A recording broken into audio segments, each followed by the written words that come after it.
नमस्कार दोस्तों, the knowledge में आपका स्वागत है। मैं हूं हितेश गिरी गोसाई और आज हम बात करेंगे हमारे देश भारत का ज्योग्राफिकली जन्म कैसे हुआ। आज से करीब 20 करोड़ साल पहले हमारी धरती पर आज के दिखने वाले डिवाइडेड कॉन्टिनेंट्स नहीं थे। उस वक्त सिर्फ एक सुपर कॉन्टिनेंट या महाखंड हुआ करता था जिसे नाम दिया गया पैंजिया, और इसके चारों ओर सिर्फ एक महासागर था जिसका नाम था पैथालासा। और आज के सारे खंड इसी महाखंड पैंजिया में से विखंडित होके बने हैं। ये थियरी देने वाले वैज्ञानिक अल्फ्रेड वेगनर थे और उनका ये भी मानना था कि उसी वक्त उस महाखंड पे रेंगने वाले जीवों का विकास हुआ। दोस्तों, पृथ्वी के गर्भ में लगातार प्लेट्स खिसकती रहती है जिसके चलते धरती पर निरंतर बदलाव होते रहते हैं, लेकिन ये बदलाव लाखों या करोड़ों सालों बाद दिखाई देते हैं। और इन्हीं बदलावों के चलते आज के ये दिखने वाले कॉन्टिनेंट्स का जन्म हुआ और उनके साथ ही हमारे देश भारत का भी। अल्फ्रेड की थियरी के अनुसार प्लेट के सरकने से सबसे पहले पैंजिया सुपर कॉन्टिनेंट के दो भाग हुए, जिसके उत्तरी हिस्से को लारेंसिया और दक्षिणी हिस्से को गोंडवाना लैंड कहा जाता है। और इन दोनों के डिवाइड होने के बाद जो बीच में महासागर का पानी भरा और एक खाड़ी का निर्माण हुआ, उसे वैज्ञानिकों ने टेथिस सागर नाम दिया।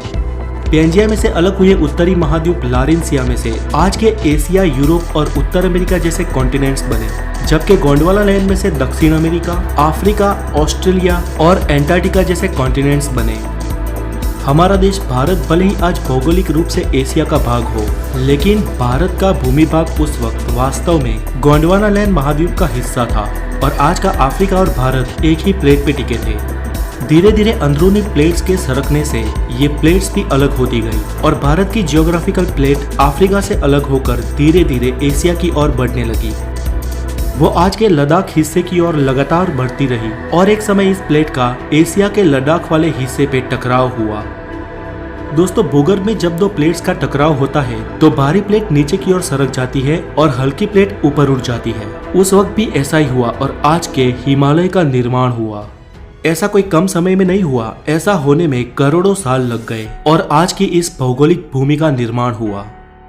दोस्तों, आज भारत सिर्फ एक ही टेक्टोनिक प्लेट पे टिका है और लगातार ये भारत की भारी प्लेट हिमालय की ओर दब रही है और हिमालय दिन ब दिन ऊपर उठ रहा है। इसके साथ ही हिमालय के सारे पर्वतों की और माउंट एवरेस्ट की हाइट भी साल दर साल बढ़ रही है।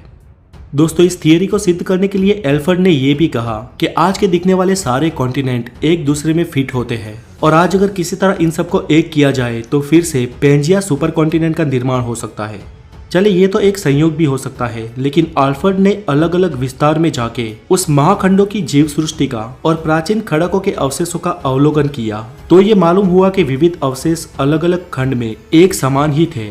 इसके साथ ही अल्फ्रेड ने अपनी इस थियरी को सिद्ध करने के लिए कई सारे उदाहरण दिए। फ्रेंड्स, इस प्लेट्स के टकराव से भूकंप और ज्वालामुखी का खतरा रहता है। वैसे भारत में तो कोई खास सक्रिय ज्वालामुखी नहीं है, लेकिन हमारी इस एक प्लेट के सरकने से कभी कभी भूकंप के झटके महसूस होते हैं। हमारी अगली वीडियो में हम जानेंगे कि भूकंप और ज्वालामुखी का रीजन क्या है और लावा या मैग्मा कैसे बनता है। तो आज के लिए इतना ही। अगर आप नए हैं तो द नॉलेज को जरूर सब्सक्राइब करें और इस वीडियो को लाइक करें, हो सके उतना शेयर करें और अपना ख्याल रखें। Have a good day, take care.